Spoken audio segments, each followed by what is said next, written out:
A curvy angel falls from the sky and pleads with you to do anything to her. Anything at all. Anything you do to her is legal. What's the first thing you do? It's hard to decide, right? Such a temptation is what an average student, Tomoki Sakurai, has to face. Before the incoming crazy events, Tomo's motto is to live in peace and quiet and also enjoy teenagehood. Aside from that, Tomo is often caught in the middle of drama and shown to have pervy encounters with his next-door neighbor, Sohara. The story follows the downfall of his peaceful and quiet wife after the arrival of this mystic creature who refers to him as her master. Trust the scientist to be on your screen at the beginning of every episode. Here comes Sugata, the leader of the New World Discovery Club, and his assistant, which turns out to be a doll he calls Pretty. He is shown having a lecture about a mysterious black hole that has been moving about the Earth. He describes it as unknown and unnatural, also drawing similarities between the black hole and underneath the girl's skirt. It's pretty obvious, isn't it? You could even smell the virgin in Sugata off the screen. Meanwhile, Tomo is revealed to be having weird dreams about an unknown girl for the longest time. Sohara, who is aware of this, advises him to get professional help from Sugata. However, Tomo refuses to seek help from the founder of trouble itself. Just then, there's a commotion outside. Guess what? Your favorite neighborhood scientist is onto something again. He plans to jump off the roof and fly over the school with an air glider. Another one of Sugata's crazy experiments. Funny enough, it's the spectators that are more concerned about him. Indeed, he does stir up trouble according to Tomo's words. Let's see how this goes. So Sugata takes the jump, and merely seconds after, they trail their eyes down to where he crashes. Turns out to be another failed experiment.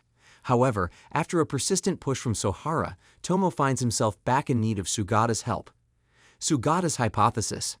At first, he suggests it could be one of Tomo's desires manifesting as a dream. But then he shows them the black hole that has been floating over the Earth. His conclusion? Tomo's dreams and the black hole are related and linked. He also gives a code name for the black hole as the New World, where the paranormal and things beyond human explanation may likely exist. He promises to help Tomo find this dream of his when the New World passes over their town that night. And Tomo? All this just sounded like one load of nonsense to him. Well, that's what you get from seeking assistance from a wanted mad scientist. What's even more crazy is that Sohara was buying Sugata's wild assumptions. That night, the trio plans to scout the New World when it passes over their town. But unfortunately, Tomo ends up alone since Sohara's mother said no to staying out that late, while Sugata ends up in some trouble. No shocker there. After waiting for a while, Tomo finally says screw this mission. And just then, he receives a call from Sugata. You can trust mobile network to mess you up at the wrongest time. Hence, Sugata's voice on the call scrambles. But amidst it, he warns Tomo to get out of there as fast as he can. Unfortunately, before Tomo makes a move, a ball of light descends through the black hole. Tomo clearly ignores Sugata's warning to run and instead goes to check it out. 'Cause if this were me, I would have run out of there faster than a lightning bolt. For first starters, he identifies it's not an alien when he sets his eyes on the magnificent view of her chest. It's crazy he didn't sense trouble gazing at her chest until he saw her wings and attempted to make a run for it. A failed attempt though, because soon, some pillar-like explosions descend from the black hole as well. Just then, his intuition kicks in, one that goes against the peace and quiet motto. He runs back to save the mysterious girl. Then suddenly, there's another rain of pillars directly above them. At the peak of impact, Tomo suddenly sees himself floating in the sky. At first, Ro thought he was dead or something, till he realizes it's the angel girl who regained consciousness and saved him. She gives some kind of command that makes her iron neck collar extend till it becomes a chain around his hand. And the next thing you know, she introduces herself as a pet class angeloid, type Alpha, Ikaros, and submits herself to fulfill Tomo's desires as his servant. Till the next morning, Tomo couldn't really process the whole situation. All he knew, a strange girl fell from the sky the previous night and was now referring to him as master. Actually, this master-servant relationship was oddly specific. Ikaros explains that every angeloid was created to fulfill their master's every desire, and she's also willing to do anything to please. Only then does Tomo get a good look at that sweet, scrumptious, and voluptuous size of her. Is it just me who can feel this heat? Well, no. We clearly see Tomo freak out in a corner of the room. Soon, he witnesses a fraction of the angeloid's powers when he wishes for money. The amount Ikaros summons with her angeloid teleportation device is so huge that it buries Tomo underneath. Is it crazy that I wish I had one angeloid too? This blows Tomo's mind beyond anything he had ever witnessed. They say with great power comes great responsibility. Take a wild guess what Tomo uses the angeloid's powers for. He attains invisibility powers to spy on Sohara while she dresses. And here I thought Sugata was the perverted king. Turns out Tomo just had a good way of hiding it. As if that weren't enough, he has a satisfying squeeze of her bosoms, does a time stop to peep at the girl's underwear, and of course uses their bosom as a bouncing castle. That's not all, he also gets a full view of a nude Ikaros after commanding her to strip. The craziest part is she easily does it with a magnificent view even. Ikaros obviously didn't come to play when she said every desire. In the end, it was easily the happiest day of young Tomo's life. However, he wakes up to a terrifying scene the next morning. In the process of fulfilling her master's desire, Ikaros initiates program world domination, eliminating every single person on the planet except both of them. That's not all. 1. It wasn't an accidental program. World domination was on Tomo's checklist.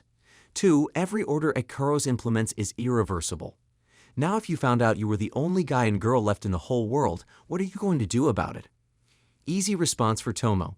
He gives the order for Ikaros to destroy herself.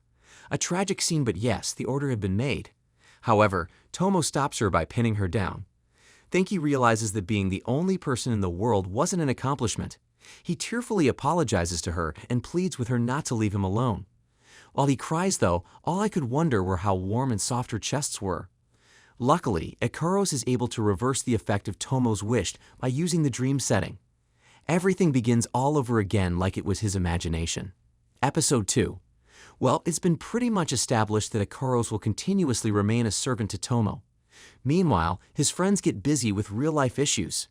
And by real-life issues, I mean Sugata continues his experiments with his assistant doll about the Earth, while Sohara consistently wonders about her increasing bosoms. As I said, real-life issues. Well, things quickly escalate from the peaceful life Tomo intends to live into a chaotic one when Sohara finds Tomo, the strange girl, in his house. To explain this sudden occurrence, Tomo had to stand before his jury of friends, Sohara, Sugata, and Mikako, the student council president. They all seem welcoming of Ikaros except Sohara, who is hinted to be a bit jealous. As said earlier, things escalate more than they ought to. On a very random day, Tomo wishes to have some pervy superpower. Unknown to him that the card Ikaros gave him is a wishing card, and this pervy superpower strips Sohara of the cute puppy underwear after Tomo had a good glimpse of it. For the rest of the day, Tomo's power has every other underwear she tries on to fly away, rendering her nude underneath her skirt. And then, Sugata comes up with a theory that Tomo's power was subconsciously eliminating the underwear he didn't like on her. The girls go underwear shopping, then testing. Guess what? The whole rack of underwear was sent flying until the last puppy underwear that finally work, thanks to the card's power that runs down. Episode 3. Later on, Sohara and Tomo do their math homework together. Trust me, math isn't easy for any of these characters. So much so that Tomo leaves his books to peep Sohara's legs underneath the table.